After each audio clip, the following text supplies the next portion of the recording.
Welcome YouTube. Put my spanner down. Wasn't actually tightening anything, but I think it was a better introduction than nothing or me looking confused at a screen, which will probably happen throughout this live stream because this is the second live that I've ever done. The first one was outside the MOT test station quite a little while ago, and I had a confused look on the thumbnail and everything, so I can see a few options on the screen. There's people in there. I've even got some thumbs up, that's great. But welcome. Hopefully things are coming through the right orientation and bits and bobs. I'm going to just see if the chat is working. Yeah, I think so. Right. Hi Keith. Yeah, seems to be working. It does seem like an age, and I think that's because it has been. Now this is going to be fairly unscripted. I have got a bit of a notebook with some notes in on a few things I'd like to go over. But yes, it's been a while, and that's for a few reasons. So you'll have seen probably part one, which is the sill repair on the MGTF. Now when I went for an MOT, it had a few things it failed on. Most things have been fixed. The last thing to fix now is pretty much the sills. And it failed on both sides. There's rust on the sills on both sides, near a point of significance where the subframe attaches to the car. And so that's what I'm working on at the minute. Now, I'd like to say it went really, really well. I did run into a few problems. Some other problems were unexpected, not welding related, I don't think, which I'll talk about in a bit. But yeah, so I mean, I've had things on with work, things on with the house, and that's one of the reasons it's taken so long. The main one is, when I did a bit of welding, it didn't particularly go very well. I was blowing holes in the bodywork, and I'll show you this in a bit, my progress so far, but I was blowing holes in the bodywork, and what I was struggling with more than anything is the different thicknesses of metal. So I'd ordered 18 gauge metal for body repair, because that's what I found online, that's what's meant to be the thickness you go for, and it seems like the thicknesses of metal vary depending on where you're welding on the car. Around the sort of lip on the wheel arch seems to be very thin, and I don't know if that's just because it's been rolled or something like that and that's why it's thin, or because it's pitted and it's just a little bit rusty and it's worn over time, and maybe that's why it's thinner. But I measured it and it looks like I'm welding 1 mil, just over 1 mil 18 gauge new steel onto about 0.7 mil old steel on the car, and I think that's why it's taken some fettling with the settings on the welder to try and dial it in, and I'm better than what I was, but it's still struggling a little bit. So one comment on the previous video that helped me quite a bit is that is moving to gas should help with the sort of range of settings I've got on the welder. So at the minute there's just about 4 settings on the welder. There's a 1 and a 2 and a min and a max, so you've got kind of 4 settings. And on the minimum setting, the welder that I've got, it was pretty much blowing holes in the bodywork on the car as I was welding it. Not the 18 gauge steel, so it's like a fine line. And one suggestion on the last video, sorry I forget your name, but he said moving to using gas, not using flux cord wire, but moving to solid wire with CO2 gas would help, because it takes less energy to melt the flux core, and so you should have a bit more flexibility in your settings. That seems to be the case, perhaps only just a little bit, but it's noticeable. It's also a much cleaner welding process as well, and so yeah, switching to gas was the right move. It's only a small kind of hobby bottle, relatively inexpensive. I had to get some smaller wire as well. I went from 0.8 millimeter wire down to 0.6, so I had to get new tips for it as well, but that definitely helped. So what else we got on here? So we've got so the video itself is going to cover the welding and the sill repair in much more detail, and I'm hoping to get that done in the next week or two. And pretty much the stage I'm at with it is paint. So it's pretty much welded on this side, and I'll show you it in a bit, because it's actually really cold. I'm in the garage at the minute, and I've got the garage door open and it's peeing it down, and it's about 3 degrees. and so it's really, really cold. Even the puffiness of puffer jackets isn't really making much of a dent. I've even got a new heater down here, which also makes naff all difference as well. But you may notice the car is in the garage, and this brings me on to the new problems really.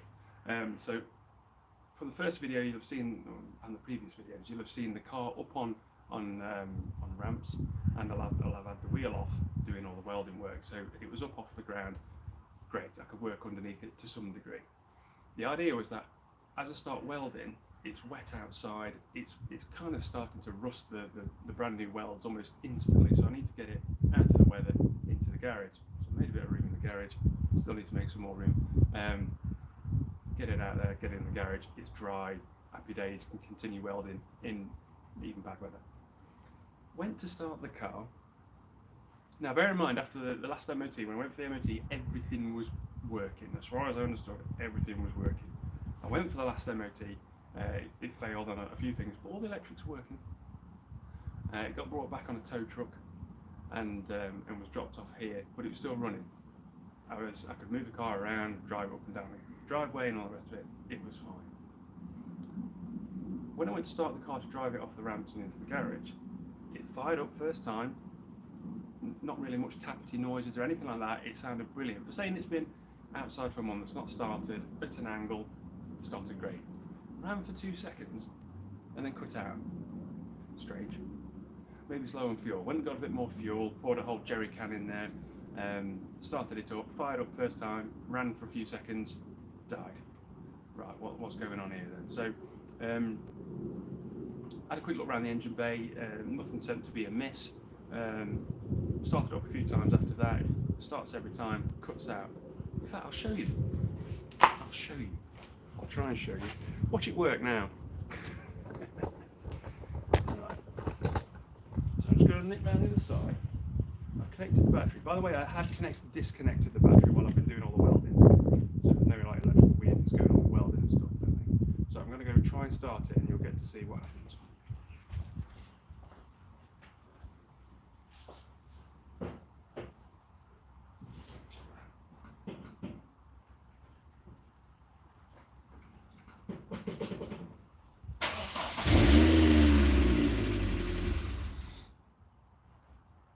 See? Now, I can hear it priming. In fact, let me just give it a minute.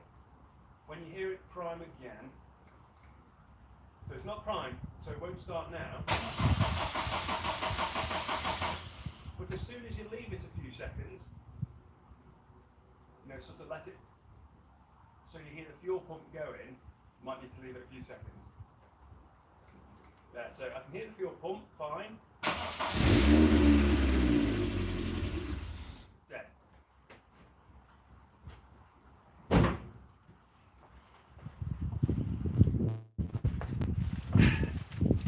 Number one, the thing won't run.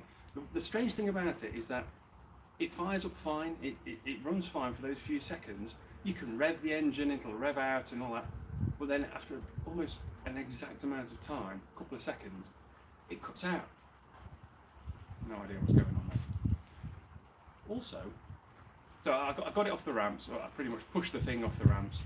Now bearing in mind this has been sat a while, so the brake discs are rusty enough. It took quite a push, so I pushed it back into the garage, and then I noticed the immobiliser's not working. That's strange, there's no flashing light there to disable it, because I thought, oh, is it an immobiliser fault? But it wouldn't fire up if it was. Okay, that's not working. Hang on a minute, the fob's not working. It's not unlocking the car. So I put the keys in the door, like to activate the central locking without the key fob. Central locking's not working.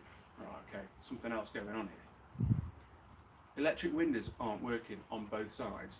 The fan blower on the inside is not working. The indicators aren't working. Hazard lights aren't working. Something terrible has gone wrong and I've no idea what. Most of the electronics on the car don't seem to be working. Yeah, thanks James. Yeah, that was my first thought. I thought, is it the immobiliser? Because I think in the past when I've been messing around with the car, or I've not, I don't know, immobilised it properly, it just wouldn't, when you turn the key, it just doesn't start. So I think that's the immobiliser working. For some strange reason it allows it to start and then runs and then cuts out. But there's no flashing light in the immobiliser, so no idea what's going on there. But a lot of all the other electronics aren't working as well. There's just no response from them. Indicators, hazards. The headlights work, that's something. Now I've checked all the fuses under the bonnet and inside the car with a multimeter, so I've not really taken any out, I've just used a multimeter on the outside, as you can do. They all check out fine. No, I don't, James. All I've got is like an OBD to Bluetooth thing that connects to an app on your phone, but it isn't flagging up any error codes. That could be another fault. So I've got a lot of electrical issues. Now, so this is going to be the follow-up video to the sill repair, because the hope was that once the sills are done, it's down for an MOT, and I'm on the road, and then it's phase 2 of the channel and the project. But it looks like we've got one more video before we go any further. Now, I found a bit of a clue. So online, electrical nonsense can be attributed to the wiring loom, particularly in the boot, where the boot hinge is. So let me show you what I found. I press the wrong button, I do apologise. I'll get some light in here. Right, so this is the boot. And the wiring harness kind of goes on the inside. That connection might be a bit iffy, but as the boot is raised up and down, the connection just on that hinge there, you can just see some bare wiring. Now I'll show a close-up, probably in a screenshot on, but there are some nicks in the wire, and I don't know if that's causing a bit of a problem. Also, the design of the car is just stupid, because you can see where the sort of vents are for the heat escaping on the engine. Well, of course, water gets in there when it rains, and it kind of sits on the ECU and the electronics, and it's just stupid. Why would it do that? It's no wonder these things struggle. Oh, actually, while I'm up, I'll show you the sill. Oh dear, right, okay, in. So you had exactly the same. Oh, where did the comments go? The strange thing. Oh, there we go. I had exactly the same after doing welding. It was the SCU, which lives in the centre console. I had to repair it. All right. Oh right. Okay. SCU. Well, that gives me a bit of a heads up. Any idea why, Ian? Why it did that? No idea. I mean, I did remove the battery when before I started the welding. So it's strange why it would do anything. But anyway, so this is the sill. So as it stands, cut this entire piece out, fabricated this piece from 18 gauge steel. This is what I was talking about. This sort of lip around here, and just where metal tends to get folded or formed, tends to get a bit thinner. So welding across here, down here, on pretty naff metal was tricky. Not so much along here. It wasn't too bad here.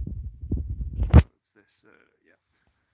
Wasn't too bad here. Bit better here, and then not too bad underneath. But this, I'm pretty happy with that. So it's not a perfect finish, especially around here. So what I might get some stick for this. What I'm going to do is just put a little bit of filler, just a little bit of filler, just to make that smooth, just there, around here, on this seam here, and probably on the inside this sill, just because it's pitted and stuff. Now I have treated all this with rust converter. That's why it looks a bit purple and naff.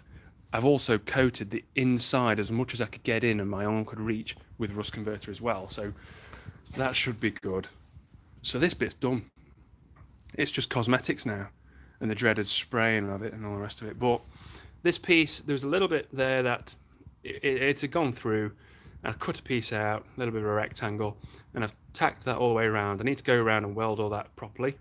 But the welding here seemed far better than over here, and I think it's just the metal. I could have done with probably cutting out a bit more over here, but the metal here it seems to be thicker, or the settings are dialed in slightly better. Just out of interest, that's what I'm welding with, and they're the settings that I've kind of finished on. So it's setting 2 on minimum, and then a wire feed speed of somewhere between 6 and 7. That seems to be the good bit. And I did buy a regulator and a gas bottle for it. This is from, I think the bottle was from Machine Mart. It's supposed to be a fair bit in it, comparative to its size. And then a little bit of a regulator on top. And for some reason it's showing, oh, if I pull the trigger, that should go away, yeah, because it's off. Yeah, so I have electrical woes with the car, but at least the welding's pretty much gone okay. Spin that around. So, thanks very much for that comment about the SCU. I'll give that a look. The first thing I'll double check is what an SCU is, because I've no idea. If you've seen any of these videos so far, you'll gather that I make this up as I go along pretty much, which is part of the fun. SCU, let's have a guess. SCU, something control unit, special control unit, secret control unit, stupid control unit. I don't know. I'll find it though. Hopefully one of you will chime in if you know what an SCU is. But I'm sure if I Google it, it'll pop up and it'll be fine. Right. Okay, I've lost my page. So in terms of welding, video should be out in the next week or two, especially because it's inside now. I can carry on and freeze my butt off, but at least I can carry on and get that sorted. The other side does need doing, but it's not half as bad as this side. I still need to cut out a piece and fabricate it, but it's not a huge piece. It's relatively small. Weld, all good. The electrical stuff, I'm hoping I'll show some close-ups probably in the next video after the welding one about repairing that bit of wiring, because it needs doing anyway. It's there or thereabouts gone. There's probably, of the strands of wire that were in there, there's probably, I don't know, 4 that are broke. Not separated, but you can see the sheathing is broke, and so, I don't know, water in there could potentially cause issues. I don't know, corroded, it could have gone through. So I need to do that anyway, so I might cover that. If I've still got problems, I don't know. Anyway, so that's where we are today. One last thing, I just wanted to say a huge thanks for your patience with this one as well. It has been a little bit tricky. All the welding I've pretty much done, as I mentioned in the first part of the video, is arc welding, so MIG welding is relatively new to me. Doing it with a gas, that's also new, but it's helped. So, cover the new problems. I thought this is probably a good time to talk about where the project's going this year. So it's all been about sort of getting it back to MOT worthiness and getting it on the road. The second phase is still the second phase. It's still my plan to do a great driving road series in Britain, maybe beyond. But pretty much I'll be staying wherever I can get things in my boot. So I'll be hopefully camping, whatever I can get in the boot, tools wise, camping gear wise. I'll be taking it wherever.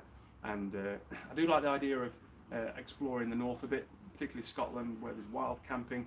I know there's some places down south where you can wild camp as well, but yeah, so great driving roads. And I'm going to start in my home village in Derbyshire and cover a few special places to me there first in the first video. That's if we can get this thing on the road. So that will be phase 2. I mean, it's a kind of mini series on great driving roads. Now, the third phase, this is going to sort of be going into winter this year, maybe even sooner than that, is an engine swap. So I did have 3 ideas.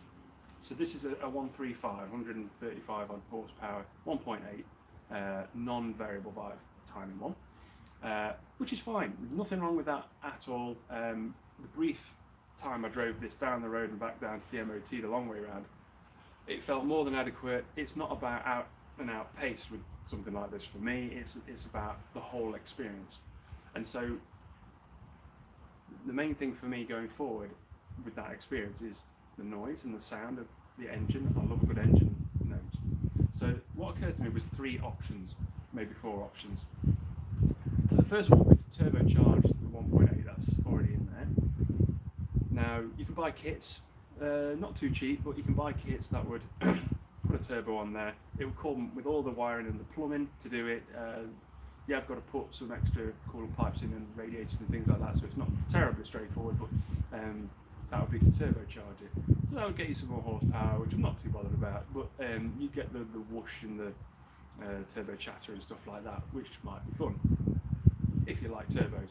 It would also give the engine a little bit of a different characteristic. So instead of a linear power curve like it's got at the minute, the torque would come on as the boost built a little bit, and so it would feel a little bit different. In a mid-engine rear-wheel drive car, I'm not sure how I feel about that, but in the turbos I've had in the past, I do like the feel of a turbo.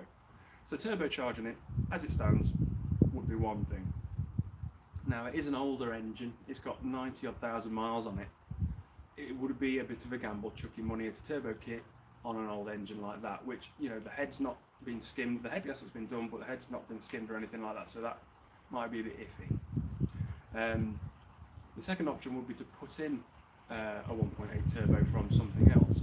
So that could be an Audi 1.8 turbo. Don't know how I feel about putting one of them in something like this. It should go pretty much fine because it's a compact engine, plenty of power in it, but again, I don't think a 4-cylinder is where I want to go. It's already got a 4-cylinder in it. Even with a turbo on it, I don't think it's the right engine note I'm looking for. I've got images of being out on the open road, and when I think about like panning shots of the car, aerial panning shots of the car, do I really want a 4-cylinder? I don't think so. There are some good 4-cylinders out there, but I don't know. I've had a lot of K-series engine cars, and I think if I'm going to change it, I want to change it for something quite different. So that's the turbocharger set to one side. I don't think I'm going to go down that road. The second engine option would be a T5, a Volvo T5. Now, I've had an 850 T5 in the past, and I love that car. And the only reason I got rid of it stupidly was because it was a manual as well.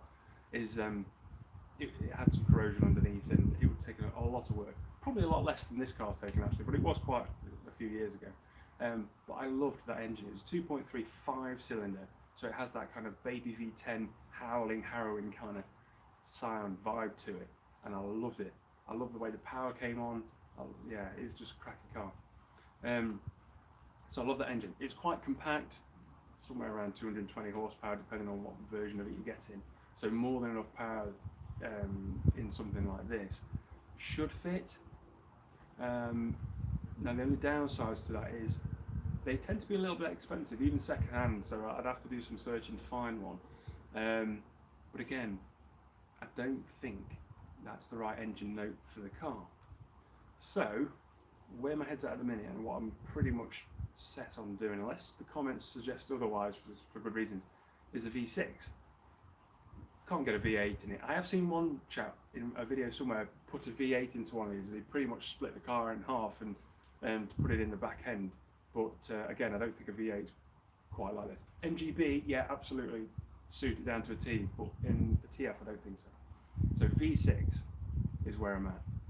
And the engine that pops out for its compactness and its sound, because it does stand out even by V6 standards, is a VR6. So it's a Volkswagen VR6. Now, I did think, do I really want to put a German product like that into what is essentially a British car? But having worked on a lot of the car, there's lots of German parts on this anyway. As you go around the car, there's filters and the electronics and stuff. There's loads of that going on already, so it doesn't really matter to me that. But a VR6, this would be the 12 valve as well. I'm not really looking at like an R32 or anything like that. It's too much power, too big, probably too complicated as well. But VR6 12 valve, so the older one, produces around about 170 horsepower, tuned probably 10 or 15 horsepower more.